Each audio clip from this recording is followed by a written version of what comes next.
¡Quietos ahí, gran hijo de putas! ¡Quietos! ¡Quietos, hijo de puta! Ask me. Now.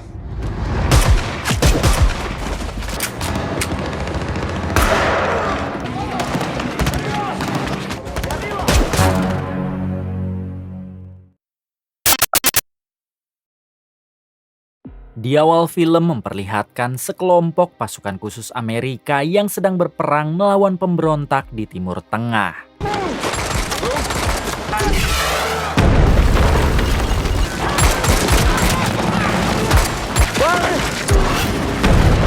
Diberitahu kalau tim pasukan khusus itu dipimpin oleh Kapten Jordan, ini orangnya. Di tengah pertempuran terlihat Kapten Jordan dan tim yang sedikit kewalahan sebab mereka kalah jumlah. Namun beruntung bala bantuan datang yang menjatuhkan bom dari pesawat hingga inilah yang terjadi.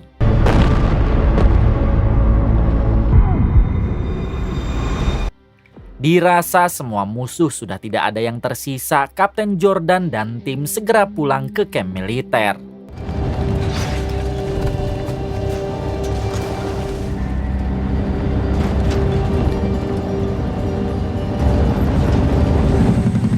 Setibanya di markas dengan perasaan gembira, para anak buah Kapten Jordan langsung membereskan senjata.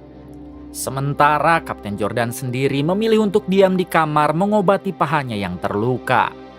Tak lama datanglah satu anak buah Kapten Jordan yang bernama Alberto. Di sini Alberto dibuat terkejut kenapa Kapten Jordan tidak meminta bantuan medis tentang pahanya yang terluka. Kapten Jordan menjawab kalau ini hanya luka kecil dan ia bisa mengobatinya sendiri. Kemudian Alberto memberitahu kalau minggu depan ia berencana akan menikah dan apakah Kapten Jordan mengizinkan Alberto untuk cuti. Kapten Jordan menjawab kalau sebaiknya Alberto meminta izin langsung kepada kolonel sebab dia lebih berwenang daripada dirinya. Sebagai atasan yang baik, Kapten Jordan pun mengantar Alberto langsung menghadap kepada sang kolonel.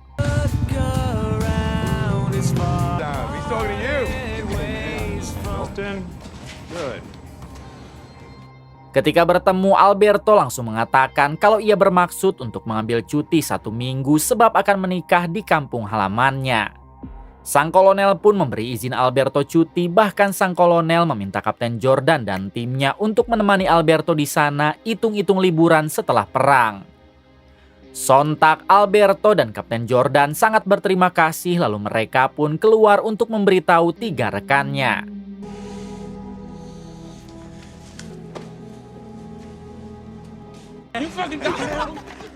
Saat di luar, Alberto memberitahu 3 rekannya kalau sebentar lagi ia akan menikah. Bahkan sang kolonel mengizinkan mereka semua untuk ikut hitung-hitung liburan. Mendengar hal tersebut, 3 rekan Alberto turut bahagia karena bisa menyaksikan sahabatnya menikah. Selanjutnya, Kapten Jordan, Alberto, dan 3 rekannya mengambil dulu foto sebagai bentuk kenang-kenangan.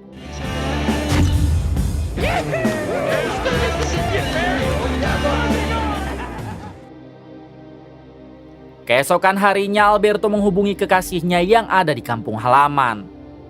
Ketika tersambung, Alberto memberitahu kalau besok ia akan pulang lalu mereka bisa menjalankan acara pernikahan.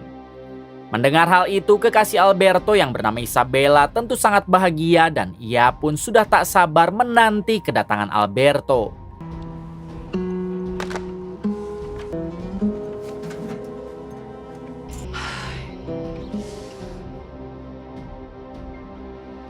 Hari berikutnya, Alberto, Kapten Jordan, dan yang lain mulai terbang dari Timur Tengah menuju kampung halaman Alberto yang ada di Meksiko. Ternyata Alberto aslinya orang Meksiko, tapi karena ia sudah lama tinggal di Amerika, akhirnya memutuskan untuk menjadi pasukan khusus Amerika. Singkat cerita, Alberto dan yang lain tiba di bandara lalu mereka dijemput oleh adik Alberto dan Isabella kekasihnya. Tino, el capitán. Nice to meet you. Hi. It's my little brother Miguel. Nice to meet you. Kemudian mereka pun pulang menuju kampung halaman dengan menggunakan mobil truk desa.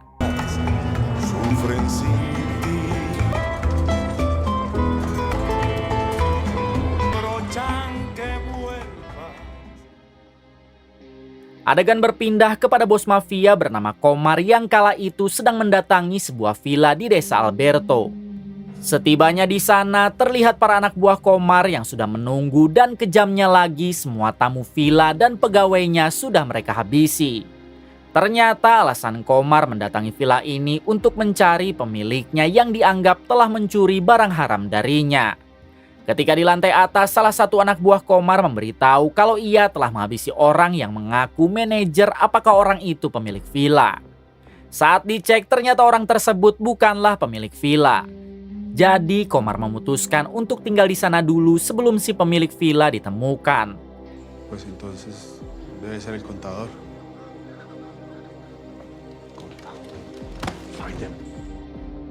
Kembali pada Alberto, Kapten Jordan dan yang lainnya kini sudah tiba di rumah Alberto. Mereka semua disambut baik oleh kedua orang tua Alberto lalu dipersilahkan untuk masuk ke dalam.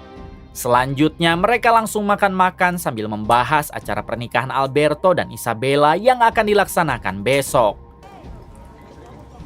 Pasen a comer. Ya está servido. Se le va a empanizar. Kembali pada Komar si bos mafia yang sedang mengumpulkan pegawai villa yang tersisa.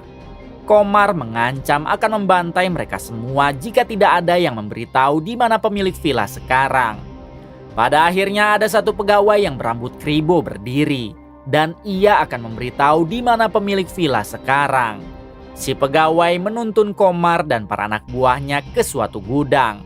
Setibanya di sana, dengan terpaksa si pegawai membuka pintu gudang tersebut dan ternyata ada si pemilik villa yang sedang bersembunyi. Komar pun bertanya kenapa si pemilik villa berani sekali mencuri barang haram darinya. Si pemilik villa menjawab kalau ia tidak pernah mencuri barang haram itu dan ini hanyalah fitnah. Tapi Komar yang tidak peduli, ia pun langsung memerintah anak buahnya untuk menghabisi si pemilik villa. Karena hari sudah larut malam, Komar memutuskan untuk bermalam dulu di sana meski si pemilik villa sudah ia habisi. Di balik itu, Alberto sendiri kini sedang mengantarkan Isabella pulang ke rumahnya. Sebelum berpisah, Alberto mengatakan kalau ia sudah tak sabar ingin segera menikahi Isabella. We should maybe save ourselves for tomorrow night.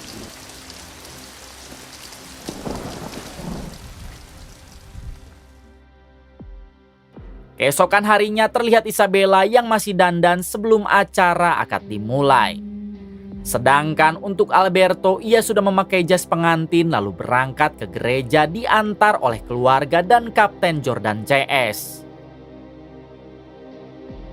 1 jam kemudian terlihat semua sudah berkumpul di gereja lalu akad nikah Alberto dan Isabella pun dimulai.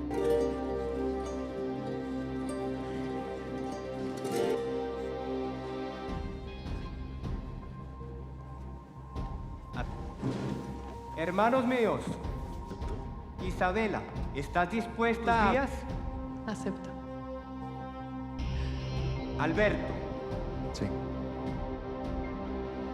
Malam harinya setelah Alberto dan Isabella sah menjadi suami istri, mereka pun menggelar pesta kecil-kecilan yang dihibur oleh organ dangdut pimpinan Ade Sonjaya.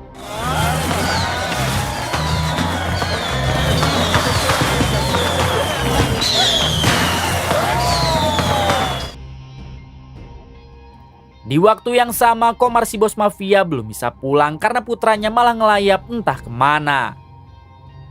Akhirnya Komar memutuskan untuk menginap lagi sambil menunggu putranya yang datang.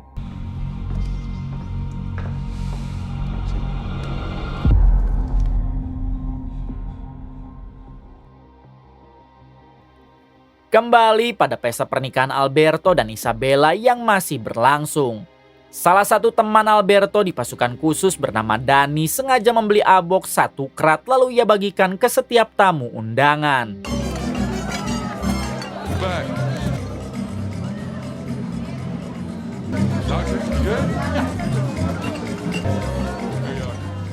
Kemudian Dani mengobrol dengan Kapten Jordan membahas tentang damainya hidup di desa seperti ini.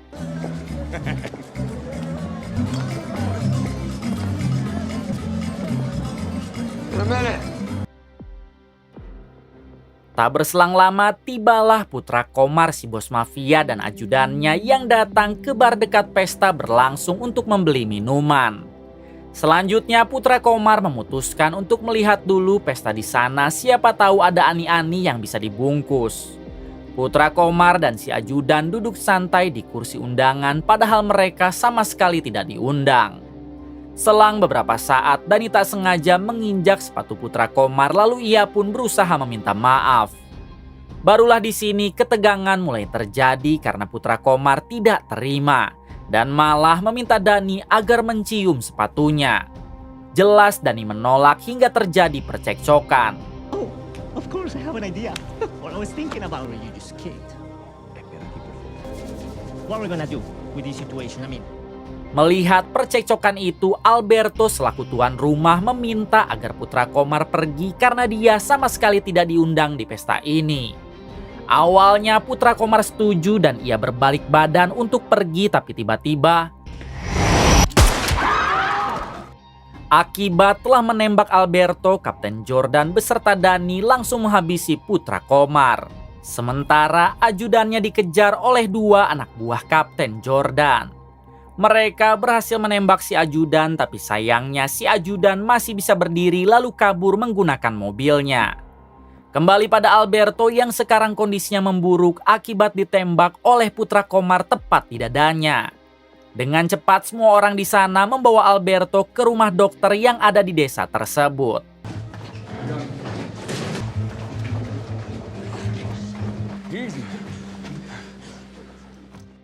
Setibanya di sana, sayang sekali Alberto tidak bisa diselamatkan karena ia tertembak di bagian organ vitalnya. Tentu hal tersebut membuat Isabella dan orang tua Alberto menangis sejadi-jadinya.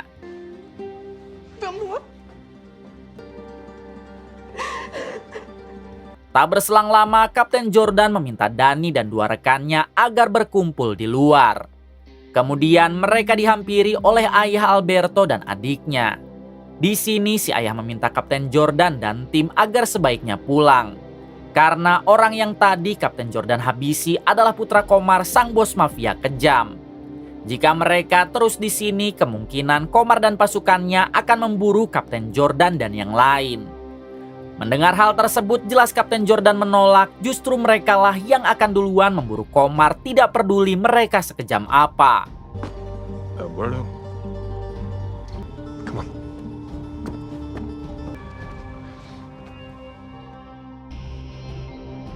Di balik itu, ajudan putra Komar yang tadi tertembak kini sekarat di tengah jalan, lalu ia pun koat sebelum tiba di villa. Komar sendiri kini mulai merasa khawatir kepada putranya sehingga ia memerintah anak buahnya untuk menghubungi sang putra atau si ajudan. Akan tetapi panggilan itu tidak diangkat yang membuat Komar semakin khawatir lalu mengutus para anak buahnya untuk mencari putranya. Kembali pada keluarga Isabella dan Alberto yang sekarang berkumpul di rumah. Nampak mereka yang masih tidak percaya kalau Alberto sudah tiada.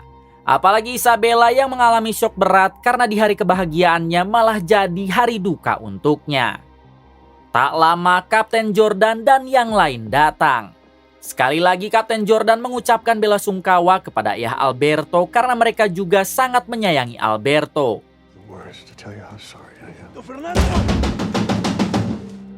Di waktu yang sama datanglah satu orang warga lokal dengan kondisi terluka.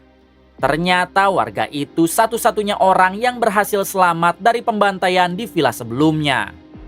Di sini orang tersebut mengatakan kalau Komar dan para anak buahnya telah membantai tamu di villa beserta semua pegawainya. Hal itu dikarenakan si pemilik villa dianggap telah mencuri barang haram darinya. Mendengar itu semua, Kapten Jordan dibuat semakin geram oleh Komar. Sehingga ia pun meminta adik Alberto untuk mengantarkannya ke villa itu sekarang juga. Pada akhirnya Kapten Jordan, Dani, dan dua rekannya pergi diantar oleh adik Alberto. God knows how many laws we've broken and the fact that we're staring straight.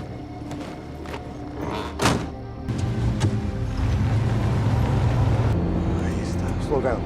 Esta hijo de puta. Di Di tengah perjalanan mereka berhenti setelah menemukan satu mobil yang ada di pinggir. Ketika dicek ternyata mobil itu milik ajudan putra Komar yang sudah tewas.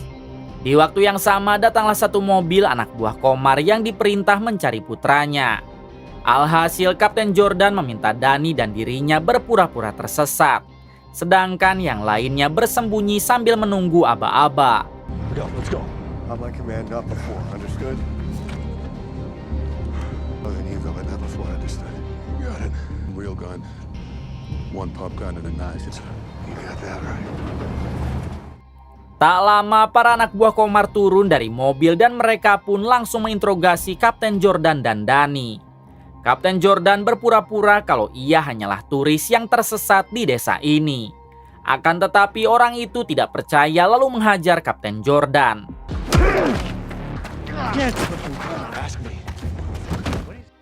Kapten Jordan yang tidak suka basa-basi, ia pun langsung memberi kode lalu inilah yang terjadi.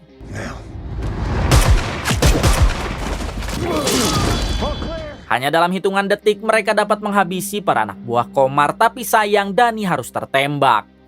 Tak ingin ada korban lagi, Kapten Jordan segera membawa Danny ke dokter sebelum terlambat.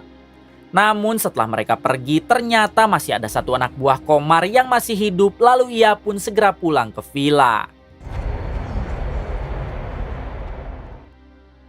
Kembali pada Kapten Jordan CS yang kini tiba di rumah sang dokter. Dengan cepat Danny segera ditangani dan beruntung ia masih selamat karena tembakan tadi tidak mengenai organ vital.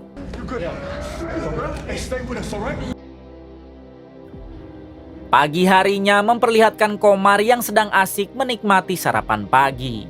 Tak lama ia dibuat terkejut saat melihat anak buahnya datang dengan kondisi penuh luka. Komar pun meminta anak buahnya yang lain agar mengurus orang tersebut. Kemudian Komar diberitahu kalau semalam para anak buahnya telah diserang dan hanya menyisakan orang tadi saja. Kemungkinan besar putra Komar juga telah tewas dihabisi oleh mereka yang bersembunyi di rumah dekat bar. Dengan murka, Komar langsung mengerahkan semua anak buahnya untuk menuju ke sana.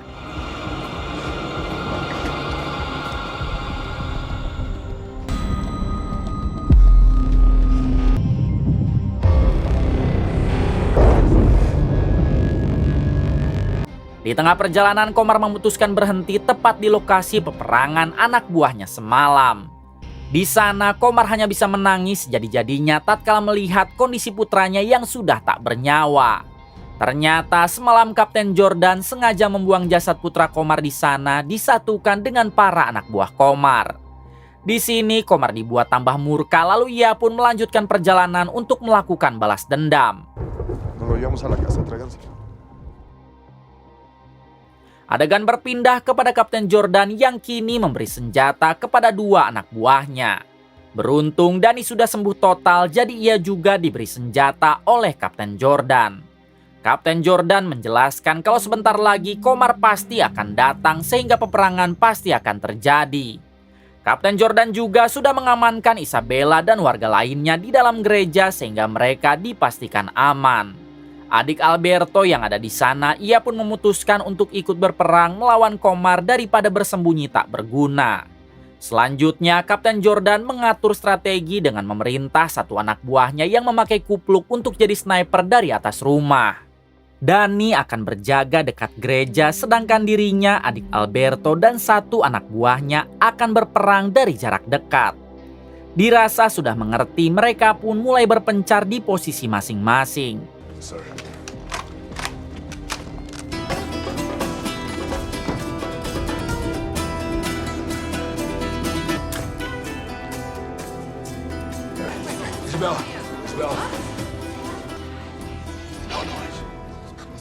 Selang beberapa saat datanglah Komar bersama dengan puluhan anak buahnya. Di sini Komar langsung menembakkan senjata ke atas sambil berteriak meminta Kapten Jordan CS menampakkan diri.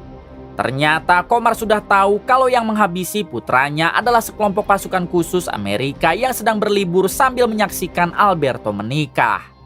Tak berselang lama belum juga ada respon apa-apa dari Kapten Jordan sehingga Komar mengancam akan menghabisi seluruh warga jika mereka tidak menampakkan diri. Barulah di sini Kapten Jordan memberi aba-aba lalu terjadilah peperangan di antara mereka. I'm the one you want!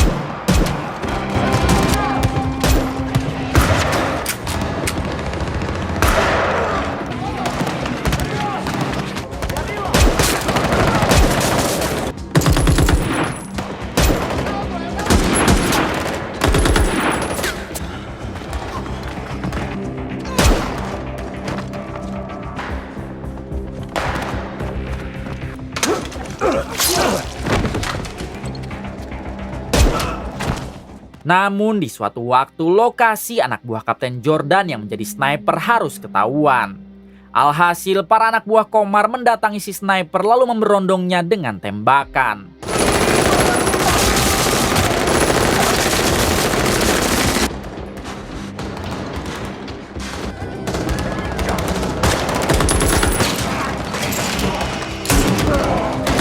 Tak lama lagi satu anak buah Kapten Jordan harus tewas tertembak dan kini menyisakan Kapten Jordan dan Dani dibantu oleh adik Alberto. Beberapa menit kemudian yang tersisa hanya tinggal Komar seorang. Tapi sayangnya ia berhasil menembak Kapten Jordan. Ketika Komar mendekati Kapten Jordan, rupanya dia masih bisa bangkit, lalu inilah yang terjadi. Pada akhirnya Kapten Jordan berhasil membantai Komar dan seluruh pasukannya. Namun meskipun begitu, ia tetap bersedih karena harus kehilangan 3 orang anak buah terbaiknya yang sudah dianggap seperti keluarga sendiri.